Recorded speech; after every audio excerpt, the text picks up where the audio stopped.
Pauline Kael, interviewed in 1992 by Marc Smirnoff.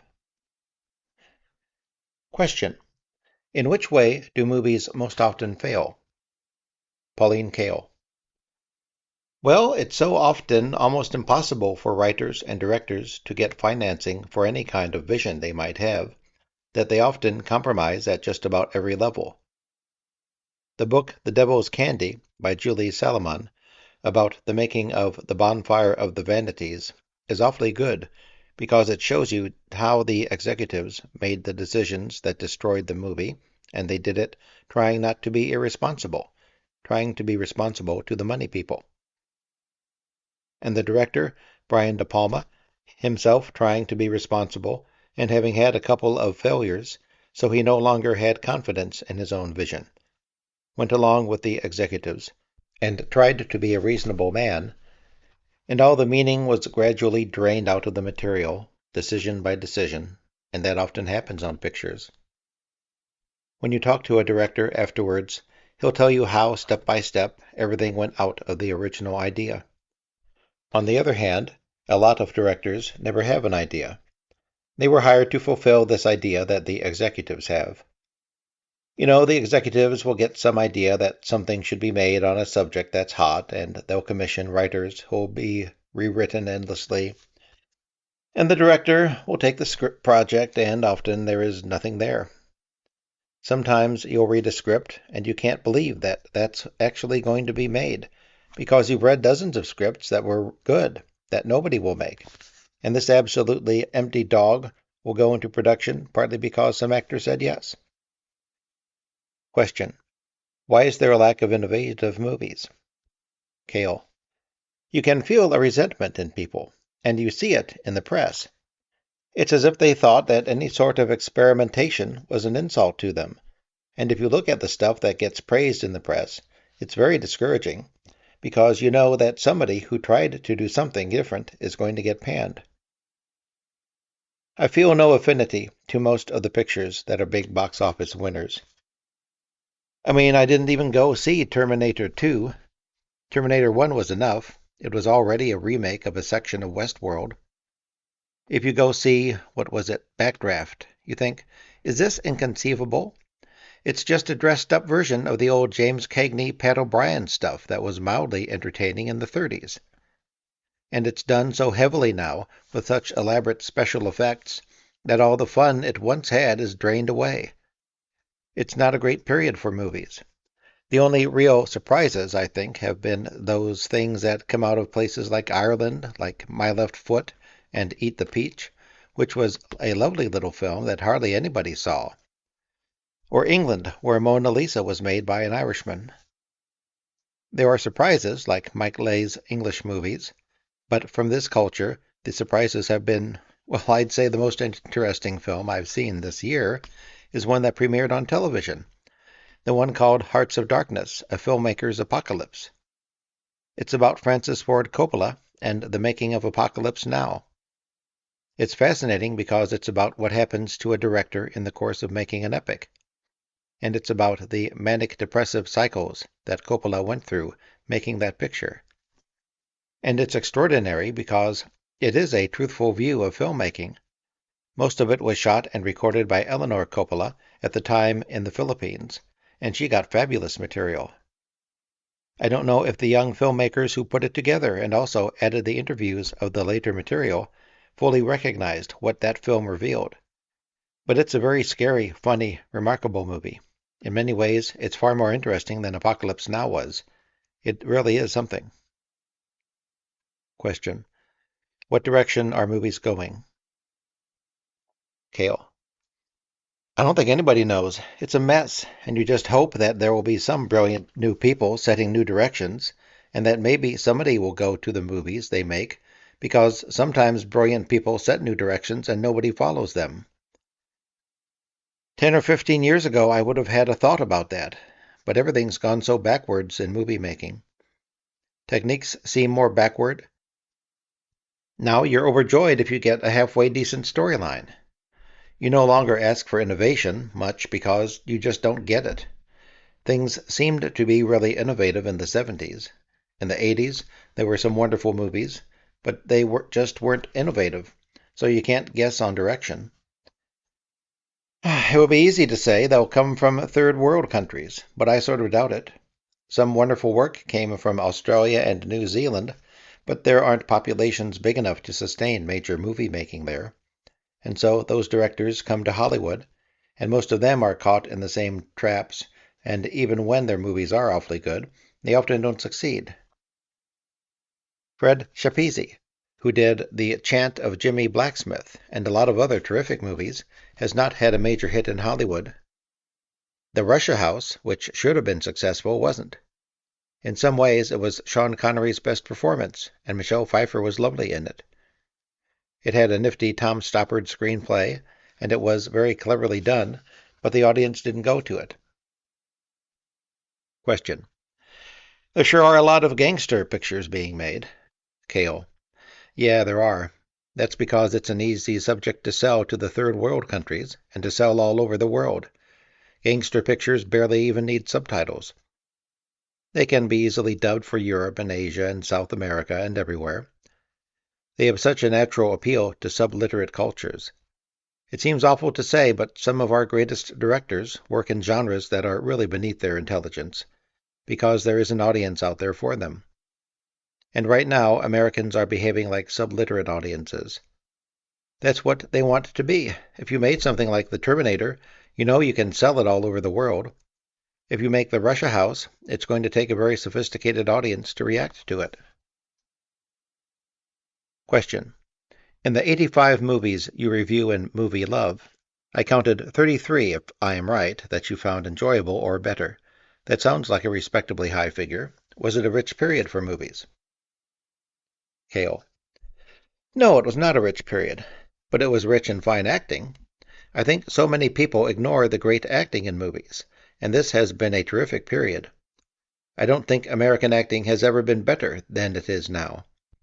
And you can go to a movie that doesn't show much innovative filmmaking and still see, say, a great performance by Jessica Lange or Deborah Winger, or, say, Daniel Day-Lewis. It makes the movie worth seeing, but there's no point pretending that it's great movie art. It's great acting that's on the screen, and a lot of it is from the comedians who developed in television. Men like Bill Murray and Robin Williams have been bringing something new to the American scene, a funny, kind of hip personality that they adapt to their roles. Question. And Tom Hanks? Kael. Oh yeah, Tom Hanks and Michael Keaton. There are a lot of them. Fewer women than men, but there is or was Bette Midler. And there are people who haven't quite loomed up the way they may, but who, in small roles, like Catherine O'Hara, do stuff you've never seen before, like what she did in Beetlejuice. I mean, she's an amazement. I loved what Robin Williams did in The Fisher King, which came out after the period I reviewed in the book. Have you seen it? The acting in it is really extraordinary. Almost everybody in the picture does well. Jeff Bridges and Michael Jeter, and particularly Amanda Plummer, and Mercedes Ruehl, who gives a kind of physicality to her role that I don't think I've seen before on the screen. And Robin Williams may be playing the holy fool, which he's played before and which I found tiresome in Awakenings. But in The Fisher King, I thought he was really great. I saw a movie last night that has an extraordinary performance, Frankie and Johnny. Michelle Pfeiffer is just astounding in some scenes. She's so beautiful that I think people don't want to recognize her full talent. She's an amazing little actress. Question. You say Deborah Winger is one of the 2 or 3 finest and most fearless screen actresses we've got. Who are the others? Kael. Oh, 2 or 3. That's always dangerous because you wind up with 4 or 5.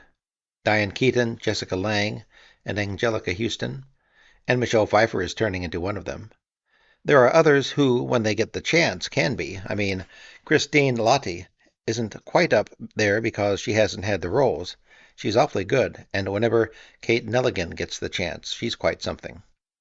Annette Bening is someone who does things up there that are surprising. I think there are probably more than 2 or 3, but right up there at the peak, I would say, would be Deborah Winger and Diane Keaton and Jessica Lange. Did you see Crimes of the Heart?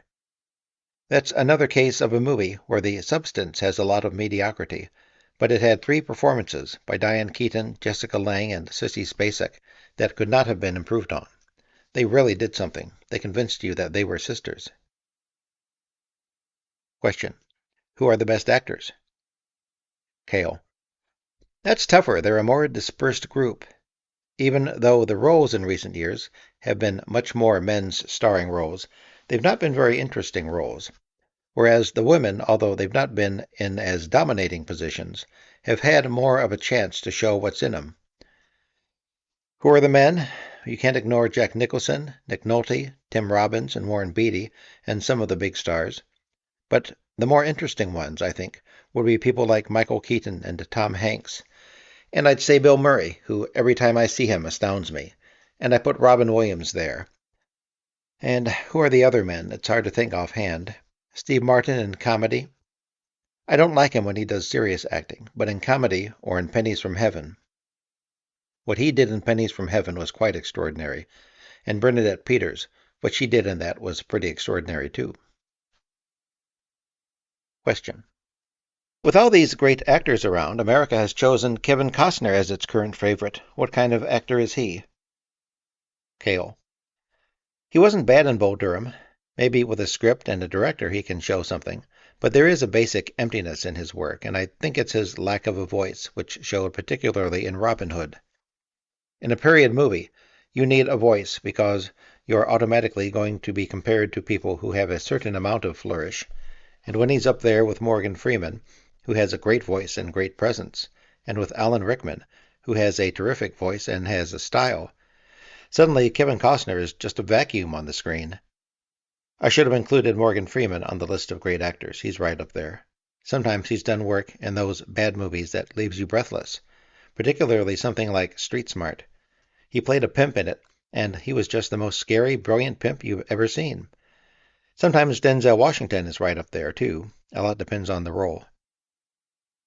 Question. Has watching actors so much ever helped you in real life? Can you tell when people are lying? Kael. No, acting is different. No, I don't think in real life I'm any better judge than anybody else is. I think we're all suckers in real life. Question. Of the movies you reviewed in the new book, you seem most impressed by Casualties of War. Almost 3 years have gone by since it was released. Do you still think so highly of it? Kael. Oh, yeah. I do have friends who are very hip about movies, who don't like Casualties of War, who feel that it's done on too grand a scale, that it has too monumental a feeling.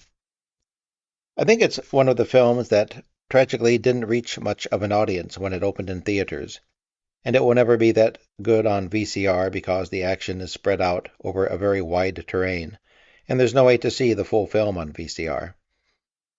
So in some ways, De Palma lost twice. I think he has had a really brutalized career because his greatest work hasn't reached an audience. I think Blowout is just an extraordinary movie, and hardly anybody saw it when it opened. And by the same token, John Travolta lost out because people simply didn't see some of his best performances. His work in Blowout is first-rate, and then to see him made fun of as if he was not a really first-rate actor is very sad. I don't know what can be done about that. The terrible thing about a popular art form is that if it doesn't reach an audience the first time around, it's pretty damned hard. I've heard the television news saying to tune in at a certain hour, and they would tell us what the big new hit movies. They didn't say what are the good new movies. A man who produces a good movie that isn't a hit is a clown by ordinary standards, and he's going to be made fun of by everybody. Question. A profile of Sean Penn in American Film Magazine says that in Casualties of War, he is completely miscast and he even has a worse New York accent than Uma Thurman in Henry and June. How wrong is this view? Kael. On both counts. I thought Uma Thurman was wonderful in Henry and June. Accents don't worry me much. I thought Sean Penn was absolutely splendid in Casualties of War. I think he's a much underrated actor, and it's a pity that he keeps making announcements that he wants to direct instead of act, because he has done phenomenal work as an actor. Some of the scenes in Casualties of War, his shaving scene near the beginning, were original and moving in ways you don't expect a young actor to come up with. Question. I'm still trying to figure out why you let The Untouchables off so easily. In an interview, you called the script square. Then you said, on the other hand, that squareness did make it possible for De Palma to reach a big audience. Is that a rare cop-out? Kael. I treated it as a commercial movie. I didn't think it was a movie in the class of Blowout, and I said so, but I thought for the kind of movie it was, it worked well. Sean Connery in particular is fun to watch. And on that point, even though Kevin Costner seemed a blank, he seemed sort of a plausible blank. David Mamet is just incredibly overrated, and his screenplay has a dead quality about it. I think the picture got overvalued, but I still enjoyed it. It was an entertaining film, even though I didn't think it was great De Palma. When you think about it afterwards, it's Costner who bugs you. But I think it's the way the role was written and conceived. That character is such a Dumbo. I mean, I don't think that's particularly Costner's fault, because he showed in Bull Durham that he could read a line if he was given a line to read, but his scenes in The Untouchables with his wife were deadly. My God. Question. I liked Blood Simple a whole bunch, and I know you did not like it, Kael. I didn't, but I really liked Raising Arizona. I was quite shocked at Miller's Crossing, and even more shocked by Barton Fink. It seems to me a misconception at almost every level. It's a terrible picture. The Coen brothers' sense of style was so limiting, too. Very strange, arrogant conception of the past. An appalling movie. I thought the roles played by John Turturro in both Miller's Crossing and Barton Fink were deeply offensive. I mean, the idea of representing someone like Clifford Odets as a stupid man almost retarded is quite bewildering. I think I hated just about everything about that movie, though I thought John Mahoney looked like William Faulkner and brought a certain elegance to his opening scene. And I love Judy Davis. I think she's one of the actresses I would list with the women I listed before. I think she's absolutely marvelous, but she didn't get much of a chance in that movie. Question. One of the things I found pleasing about The Fabulous Baker Boys was that we did not have to watch Jeff Bridges and Michelle Pfeiffer having sex. The audience was permitted to understand that the two made love as most people do, in bed without their clothes. Are too many sex scenes put into movies out of a knee-jerk response to pandering and selling out? Kael. I think they're put into movies out of the feeling that people will put down the movie if it doesn't have them. And I agree with you, they have become extremely banal. For a number of years, the couples rolled over each other endlessly. And now, I mean, the scenes work so hard to try to give you some new angle, and they're just not very good. There just isn't much way to photograph those scenes and do anything with them. I don't know whether, if they went all the way, whether they'd be any better. I doubt it. We're so aware now that we're watching actors playing lovers that it's very uncomfortable. I find it tedious. I saw a movie the other day with such a long love scene that I could feel the audience getting bored during it. And I'm sure that the filmmakers thought they were being honest. It's in The Prince of Tides, and suddenly, after a certain number of scenes, there's a culminating love scene between Nick Nolte and Barbra Streisand, and it's the most boring scene in the movie. Question. Those scenes all look the same. Kael. It might be better if they kept their clothes on. We could at least get some texture from the clothing. Question. Well, that's what they did in Baker Boys, and it seems to me it just kept you on the edge all the time. Kael. That's a wonderful movie. It wasn't a success, which is very mysterious. Sometimes movies, which you would think would be big box office successes, just don't attract the wide audience, either because of the way they're promoted, or because the audience is just drawn to Terminator and Lethal Weapon and doesn't relate to the nuances of something like Married to the Mob or The Fabulous Baker Boys. I just assumed Married to the Mob would be a big success because it's such a charming comedy, and it seemed like popular movie making, but there was nobody there. And when I saw Frankie and Johnny, which isn't nearly as good as those movies, but still has a moderate appeal, I was quite surprised. There were 6 people in the theater. It's almost a miracle when a movie that really has charm, like Beetlejuice, draws an audience. It becomes a fluke when a film that really has any originality wins an audience. I thought it was amazing that Drugstore Cowboy did as well as it did, and it by no means was a big success. It's bewildering. It's as if there was some way you could. Oh, God. It's as if there was some way you were going to be penalized for doing something halfway intelligent. It's scary, isn't it? Question. At least three movies based on books by William Faulkner, Intruder in the Dust, The Reviewers, and The Long Hot Summer, are all pretty good. Does that mean that Faulkner has been treated well by Hollywood? Kael. Not really. They've been changed enormously. I think Intruder in the Dust was the most faithful one, and of course he was present during the making of that. The others had been pretty well turned into very different material from what he had in mind. But he hasn't fared as badly as some people. Hemingway has probably been done much worse, even though Hemingway has been filmed much more than Faulkner. In many ways, the closest to Faulkner's spirit to get on screen is in something like Thieves Like Us, which isn't Faulkner at all. It's the Altman Southern film that's just beautifully made, and it has something of a Faulkner spirit to it. I'll continue this in a second and last installment. Thank you for listening.